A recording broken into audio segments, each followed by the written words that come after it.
Om Shri Ganeshaya Namo Namah. Greetings to everyone. Wonderful brothers and sisters across the globe. We extend a very warm welcome to each one of you on Sunday, 13th of November at 8 p.m. It's a special program which we bring to you every Sunday. Non-resident Indian diaspora, our brothers and sisters for Indian education and skills. Today we are having 1716th webinar, and we are dedicating this Sunday evening to demographic dividend.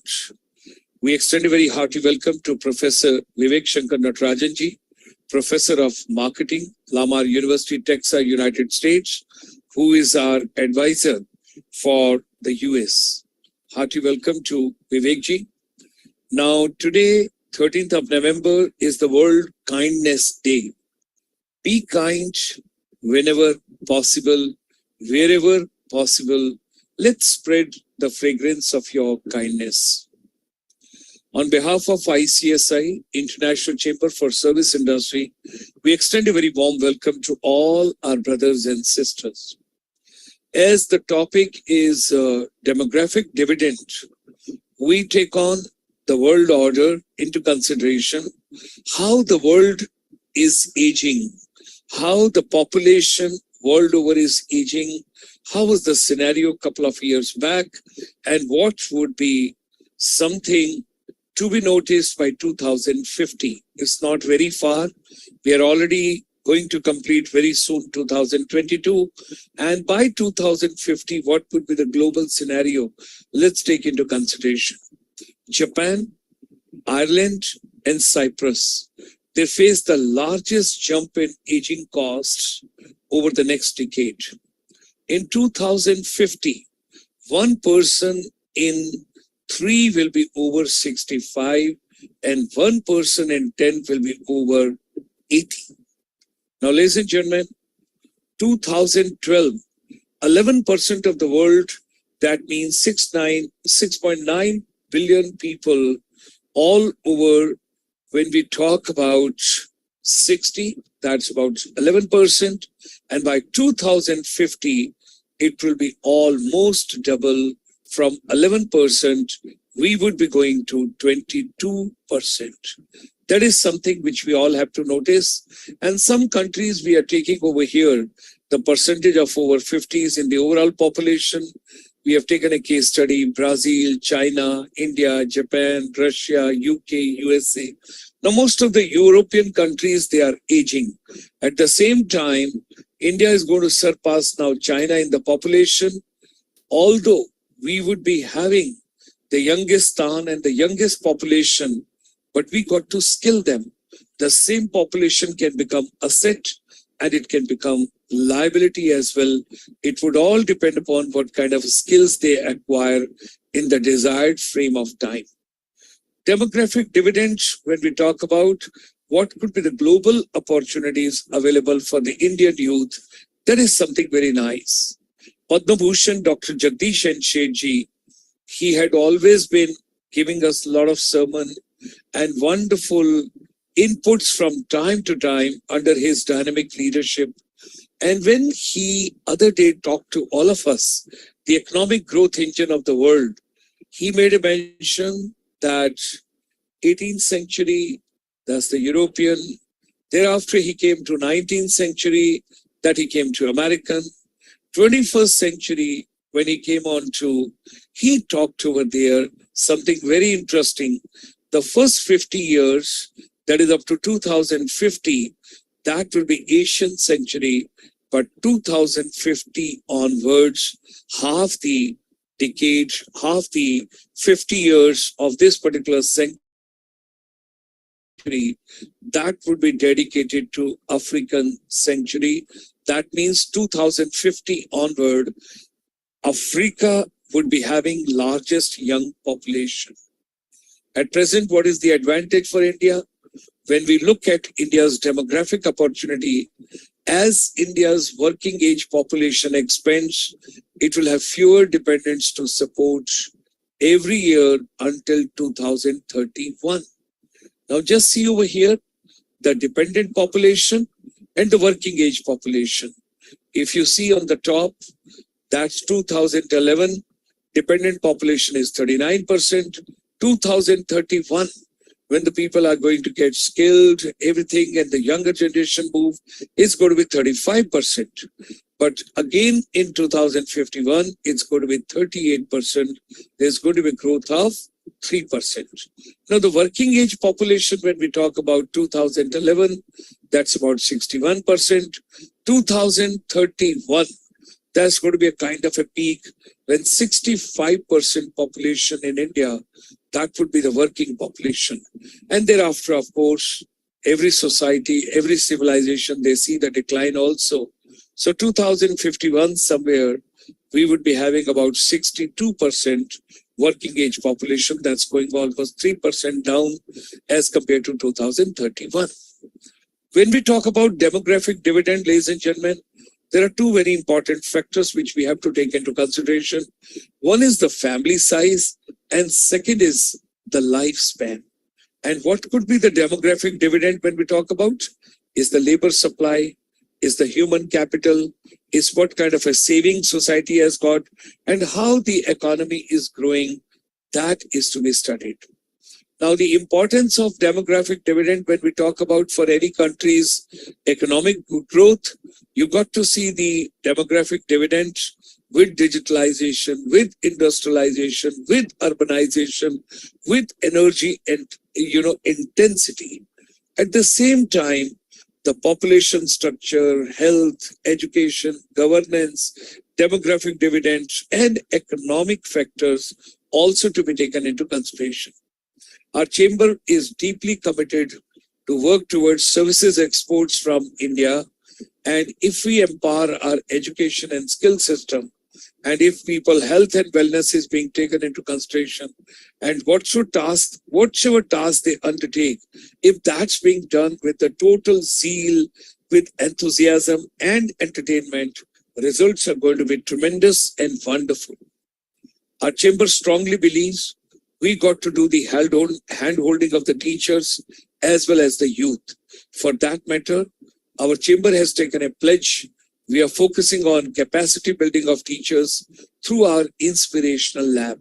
Before pandemic, we had the finishing school. Post-pandemic, totally digital. That's the inspirational lab, which is innovative, creative, and dynamic. So, ladies and gentlemen, whatever your mind can conceive and believe, it can achieve. Let's come together. Let's make education and skills relevant. This program is going live on the YouTube channel. You can see ICSI India. And till date, we have completed 1,716 webinars starting from 25th of March 2020. On 15th, that's just after 2 days. Today is 13th. On 15th, we are going to have Rethinking Tourism Post-Pandemic. And that's going to be dedicated to ASEAN with a case study of Cambodia. ICSI would be training, sharing the knowledge, sharing the expertise with the entire travel and tourism and hospitality team of Cambodia, where we discuss how rethinking tourism post-pandemic is to be shaped. North India Pravasi Divas, our annual convention, that would be taking place on 13th, 14th, and 15th of January. And ladies and gentlemen, the entire program is towards education, skills, and youth. It's going to be the capacity building of educators and youth. That will be coming through you on 13th of January. Thereafter, on 14th, we are going to have the case study of Singapore. That's going to be the theme country. On 15th, we propose to have Finland as a case study. So the global education, future skills development, how the technology is being adopted, what could be the parameters of research and innovation.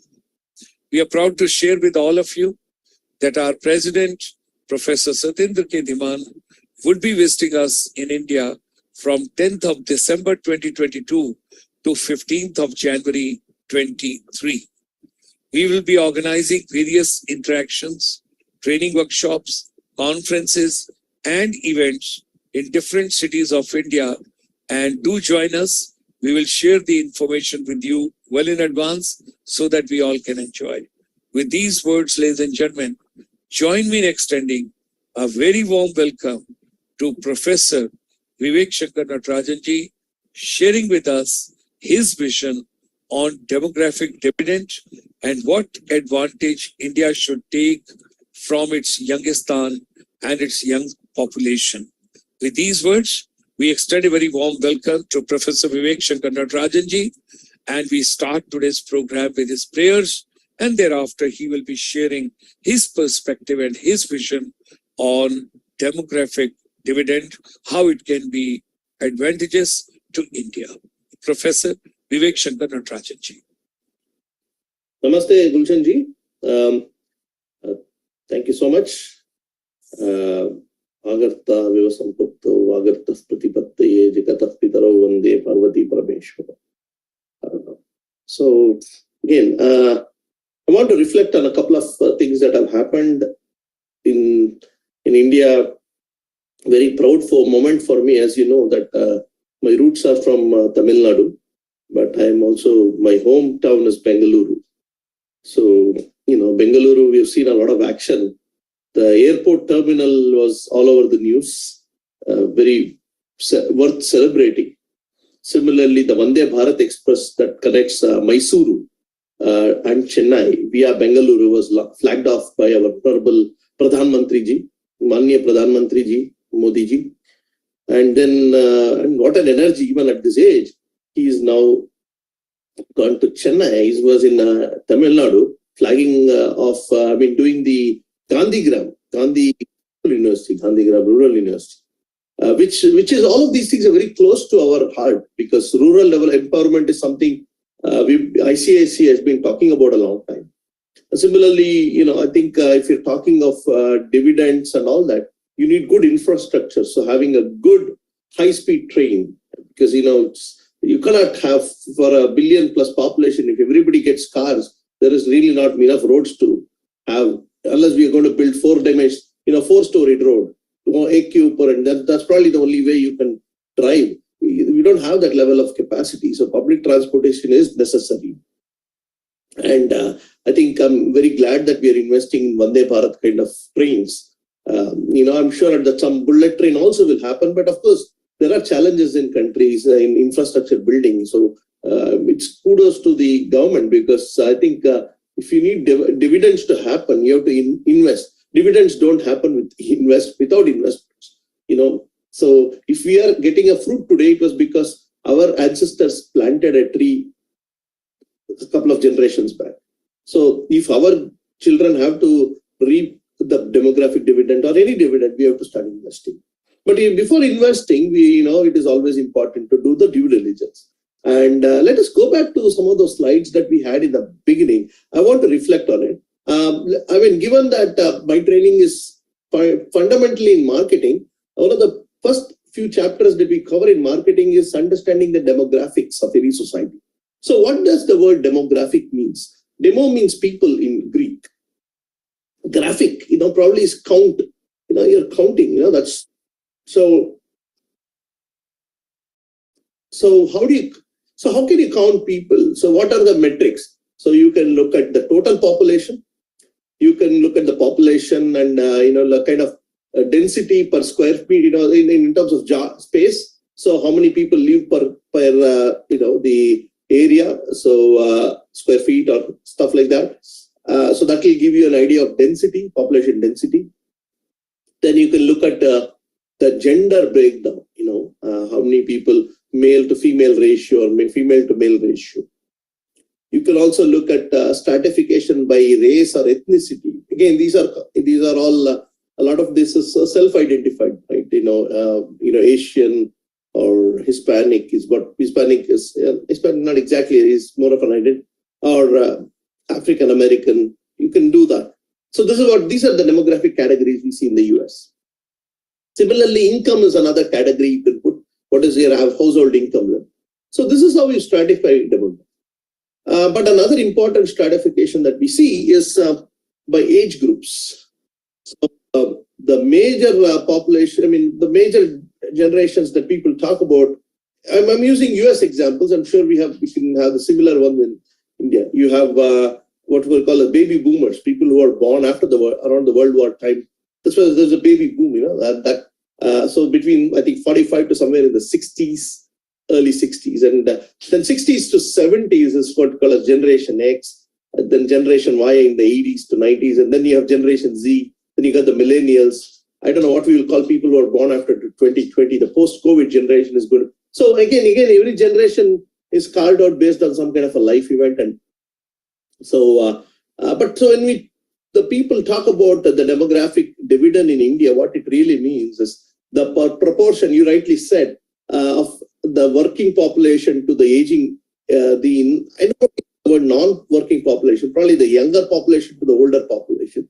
And it has assumed that the younger population more likely to be working, the older population more likely to be retired. It's going to be somewhere to the order of 65%. That is what you said it peaks. So it starts from 62% to 65 to, it comes down to 65. That's the number that we have.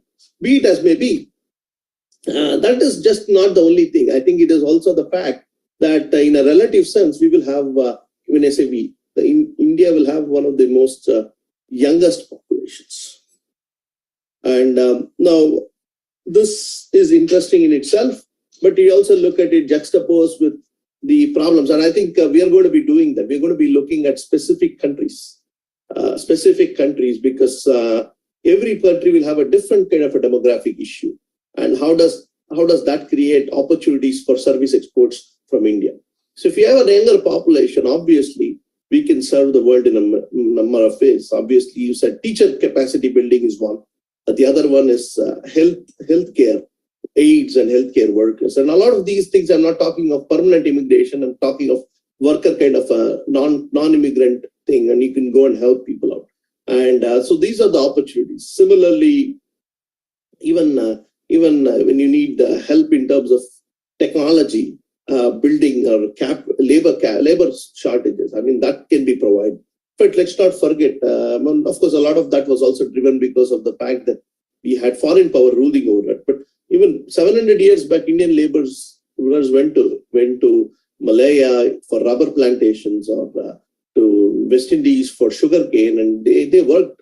So we've all, so there's some level of historicity here for Indian diaspora to have gone for abroad, and but nowadays it's become more. You also have permanent immigration, you also have temporary immigration. But I think with the challenges of immigration getting on, more countries are becoming a little more wary of immigration.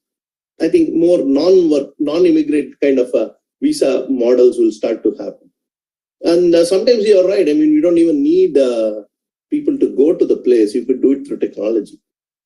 So, we've seen the way the Zoom generation, I think, started to happen during the pandemic. And you're yourself an expert on that.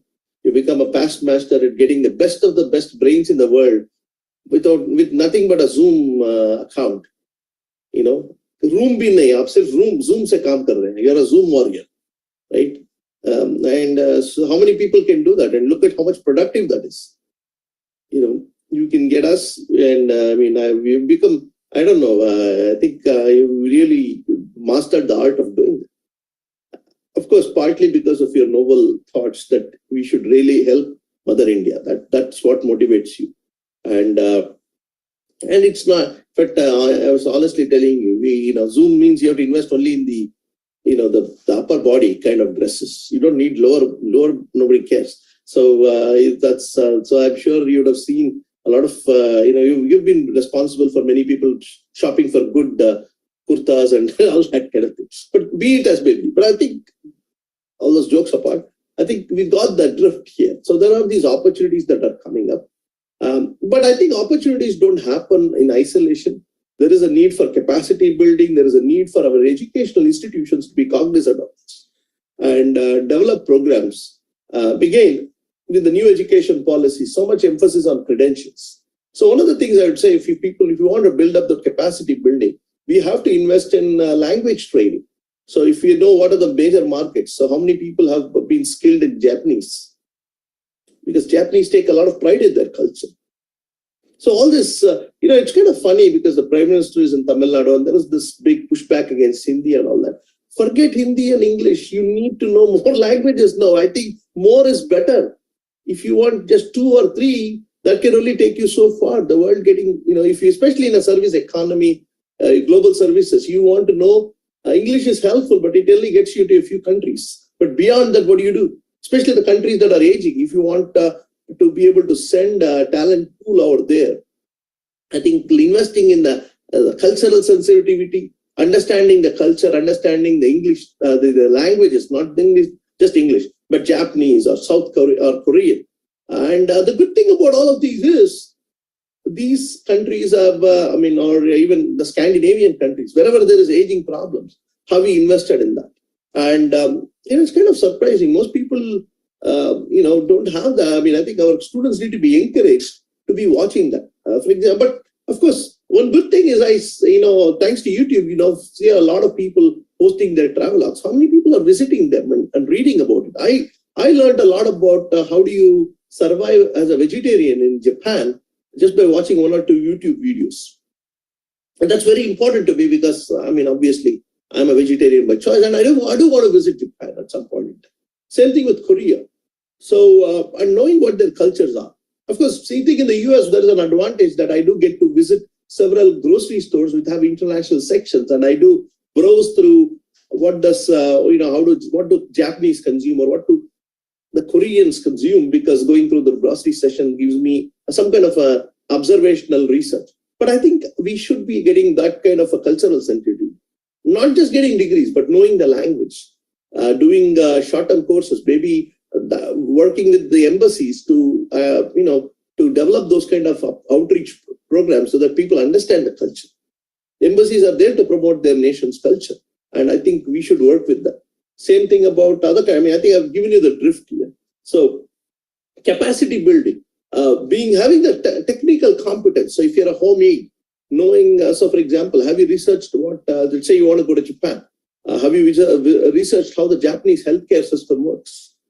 Have you got that? And, these are things that are not taught in any university systems. But I think we need to be getting people exposures, case studies. The other day we were talking about, was it Norway or Sweden? We were talking about their educational system, why that matters. And we were talking about one Indian company that has set up shop there. Finland also. Finland. So how many people have done research on it?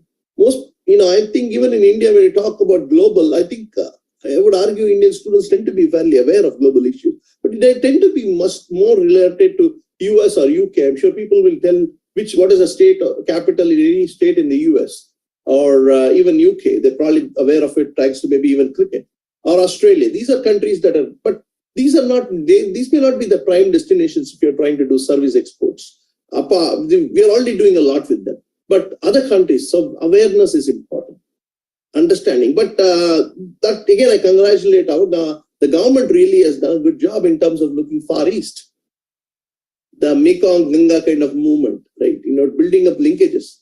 I think we have to really understand how the far east, what we call as not Southeast Asia, but the South Asia or the more like the Japan, and how do those societies work? And I think having an insight there would really help.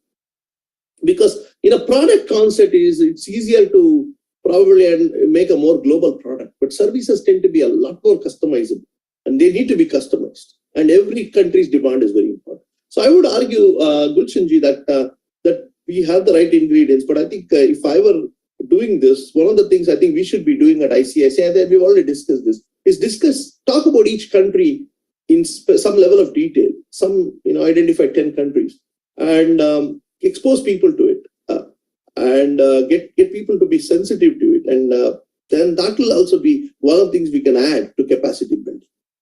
And maybe after that, what we need to do is probably find out some diaspora, the NRIs who live in these countries, and get them to talk about each of these countries.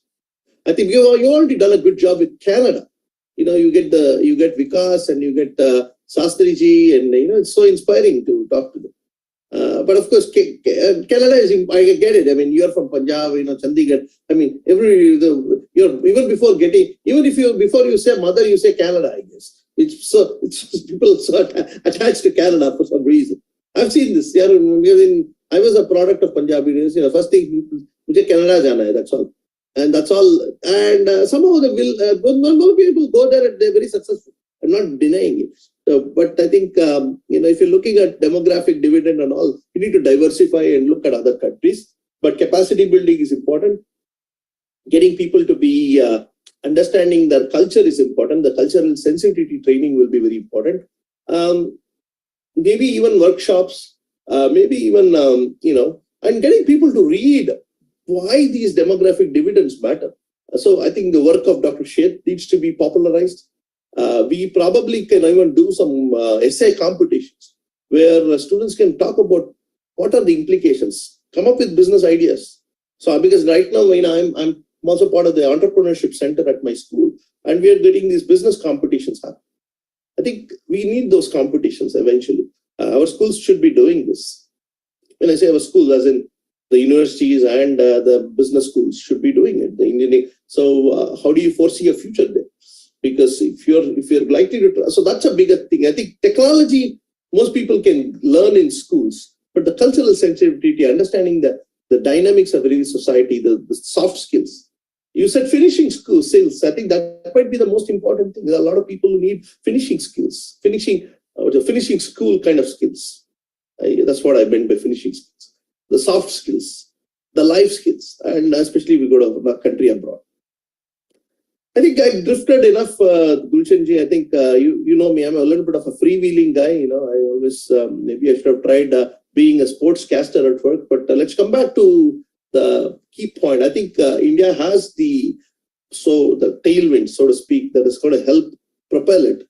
But as I said, you cannot sit and shift. When the winds are blowing, you need to put the sails and start to float. The ship is always safe in the harbor, but that's not what it's supposed to be. And I think we are already getting on the harbor. The next few decades, we really need to grow India out of poverty and do well. And the demographic dividend hopefully is a good tailwind in that direction. And I think that's where I did. But let's go and examine specific countries, because that's where we get some variety there. जब आप एक कद्दू को या एक बड़ा आलू को देखते हो, उससे कुछ नहीं आता. You slice it and dice it, and then you can make some sabji out of it, and that's what we should be doing. So let's go and visit each country, and that way what happens is we also get brush up on our understanding of that country. And the world is a very fast evolving world, so I think it's important to be cognizant of that. But again, all in all, decent week. We've seen a lot of good stories in terms of developmental projects being launched in India. I'm very grateful for that. I'm very, very happy about it, because I really want to now buy a ticket and travel on the Vande Bharat Express ASAP. So with that, sir, I think we've covered quite a bit. If you have any questions. Thank you very much. And very important points, Professor Natrajan, you have covered. The skilled manpower, need for the capacity building, technical competence, global issues to be the part of the education ecosystem, and the case studies. We talk about different countries, we take that, and cultural sensitivity and the finishing school concept with the soft skill, life skills, and others. Ladies and gentlemen, today we have done a special recording of this particular program. Today is Friday. We have gone live telecast for you so that you all can enjoy. But the same program we will replay for you, retelecast for you on Sunday evening at 8 p.m. as Professor Vivek Shanker Natrajan, he is not available that day. That's why, as per our commitment, we have done the program today, but we will bring the same program for you on Sunday evening at 8 p.m. Again, do join us that day also, and do post your views on the YouTube, please. No, you kind of, already I'm wearing blue, which is India's cricket color. Now, when you say you will retelecast this video, that makes me feel good. Only cricketers who get a recast in India. Nobody watches anything else twice, but I feel very flattered by that. Thank you so much. Thank you. It's not about me. It's not about you. It's about the message. Is there a brighter future ahead for India and Indians, and can we enable them? And I think the message is very positive. The message is very compelling. Let's go and embrace the future. And I think let's go and do the case studies for each country. That will give us more insights. Great. For future sessions. But once in a while, I was telling, I think Chitraji that, next few weeks are it's getting into the vacation mode here. So I'll try to see if I can get some more people, but that may not be on this topic. Then we might have to take a break and we can get them to talk about entrepreneurship. Certainly, there are so many concerns, so many topics which are to be taken up. And demographic dividend, certainly, India as a case study, we have to take into consideration because of our young population. With these words, ladies and gentlemen, thank you very much. Thanks a lot, those who have joined today. We look forward to many more people joining us on Sunday at 8 p.m. Do join us, stay fit, stay tuned in, and we would be once again meeting